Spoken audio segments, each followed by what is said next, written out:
नीचा दिखाना चाहता है तो इसका मतलब है कि आप उससे पहले से ही ऊपर हो। जिंदगी जीने के लिए मिली है, इससे लोग क्या सोचेंगे यह सोचने में बर्बाद मत करो। किसी के बुरे वक्त में उसका हाथ पकड़ो, सहारा दो, उसे हिम्मत दो, क्योंकि बुरा वक्त थोड़े समय में चला जाएगा लेकिन वह आपको दुआ जिंदगी भर देता रहेगा। मनुष्य सुबह से शाम तक काम करके उतना नहीं थकता जितना चिंता और क्रोध के एक क्षण में थक जाता है। संबंध परमात्मा से अच्छे बना लो तो तुम्हें किसी की ज़रूरत नहीं पड़ेगी, तुम खुद सबकी ज़रूरत बन जाओगे। सलाह देने तो हजारों आते हैं लेकिन जब साथ देने की बारी आती है तो केवल भगवान आते हैं। जीतने के बाद तो सारी दुनिया गले लगाती है, क्योंकि जो आज आपके साथ है वह कल आपके खिलाफ हो सकते हैं। बिना मतलब के कोई आपकी इज्जत नहीं करेगा, लेकिन खुद को इतना काबिल बनाओ कि लोग बिना मतलब के भी आपका इज्जत करें। भगवान कहते हैं सोने से पहले तुम सबको माफ़ कर दिया करो और तुम्हारे जागने से पहले मैं तुम्हें माफ़ कर दूंगा। भगवान ऑक्सीजन की तरह हैं जिन्हें आप देख नहीं सकते, लेकिन उसके बिना आप रह भी नहीं सकते।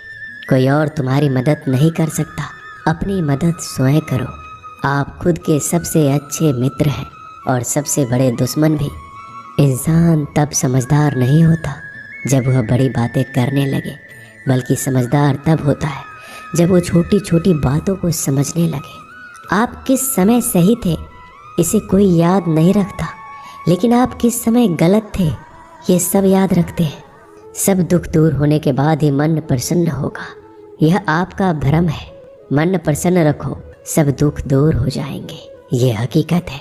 किसी भी व्यक्ति की कोई भी बात बुरी लगे तो दो तरह से सोचो।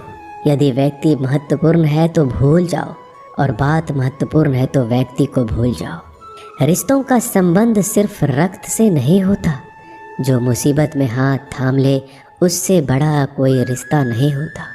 भगवान कहते हैं तुम सब कुछ मुझे सौंप दो, सारा दर्द परेशानी, और बिल्कुल हल्के होकर मुझे याद करो। धीरे धीरे तुम्हारा जीवन बदल जाएगा। हर रोज़ रात को सोने से पहले भगवान को अपनी पूरी दिनचर्या बता के सोएं। अगर आपके द्वारा किसी का दिल दुखा है तो मन ही मन उससे माफ़ी मांगे। अगर आपका किसी ने दिल दुखाया है तो उसे माफ़ करके सारी चिंताएं भगवान को सौंप कर सो जाए। यकीन मानिए इससे आपकी ज़िंदगी खुशनुमा बन जाएगी। क्रोध बोला हुआ एक शब्द इतना जहरीला हो सकता है कि आपकी 1000 प्यारी बातों को 1 मिनट में नष्ट कर सकता है। सबको हंसाना लेकिन किसी पर भी हंसना मत।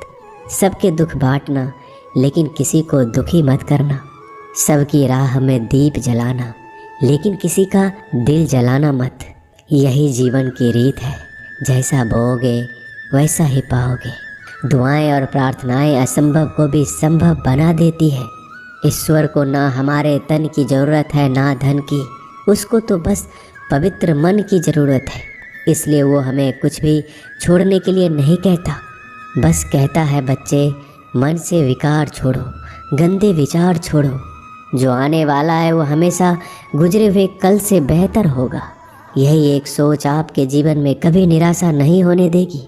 झूठ कितना अजीब है, खुद बोलो तो अच्छा लगता है, दूसरे बोले तो गुस्सा आता है।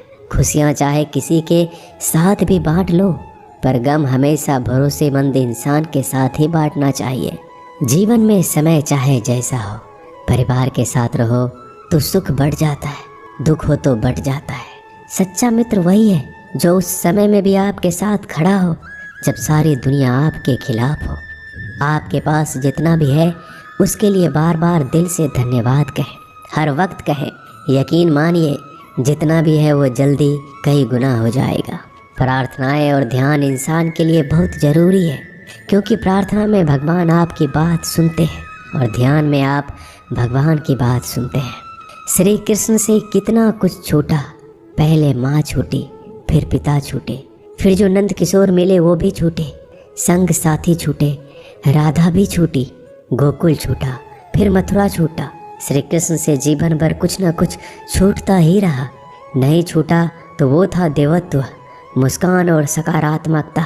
श्री कृष्ण दुखी नहीं उत्सव के प्रतीक है।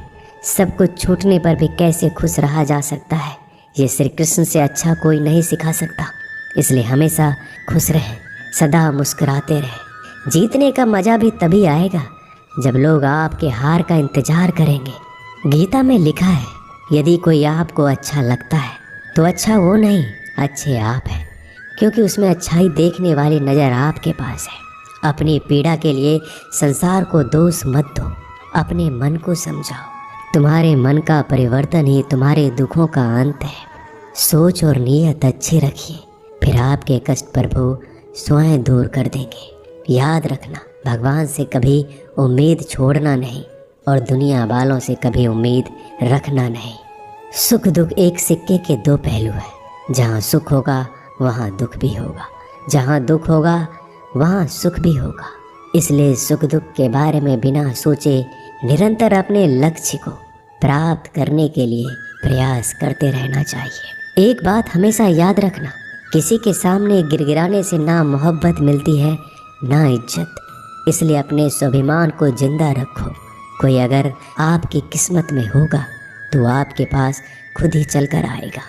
दूसरों को हराने का मौका मत दो, बस खुद को आगे ले जाने की जिद पालो।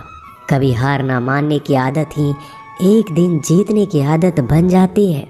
सिर्फ दो चीज़ें मनुष्य के भाग्य का निर्माण करती है। पहला, स्वभाव। अगर आपके स्वभाव में अच्छाई, विनम्रता और गुण है तो आपका भाग्य चमकेगा। अगर आपका स्वभाव क्रोधी है, आलसी है, तो आपका भाग्य बिगड़ना अनिवार्य है। इसलिए अपने स्वभाव को मधुर और आकर्षित बनाइए। दूसरा, आपकी वाणी। बोलना तो आदमी 2.5 साल की उम्र में ही सीख जाता है, परंतु कब, कहाँ और कैसे बोलना है उसे यह जिंदगी भर भी नहीं समझ पाता। जिसे ये बोलना आ गया कि कब, कहाँ और कितना बोलना चाहिए, समझ लो उसे सफल होने के लिए कोई नहीं रोक सकता। पिता से बड़ा कोई सलाहकार नहीं, माँ की छाँव से बड़ी कोई दुनिया नहीं, भाई से अच्छा कोई भागीदार नहीं और बहन से बड़ा कोई शुभ चिंतक नहीं। इस मतलबी दुनिया से कोई मतलब ना रखो, और मतलब रखना है तो अपने मतलब से मतलब रखो। दुआएं मांगने से किसका भला होता है, मिलता तो वही है जो हमने बोया होता है। तुम नीचे गिर के देखो, कोई नहीं आएगा उठाने। तुम जड़ा उड़कर तो देखो, सब आएंगे गिराने। एक बात हमेशा याद रखना, अगर शराब की दुकान पर बैठकर दूध पियोगे तो तुम्हें शराबी का ही दर्जा मिलेगा, और किसी मंदिर में बैठ के पानी भी पियोगे तो तुम्हें एक संत का दर्जा दिया जाएगा। इसलिए आप किसके साथ उठते बैठते हो ये बहुत मायने रखता है। दोस्तों, आशा करता हूँ कि आपने इस वीडियो से बहुत सारी सीख ली होगी। मिलते हैं जल्दी एक नए ज्ञानवर्धक वीडियो में। धन्यवाद। अपना ख्याल रखिएगा।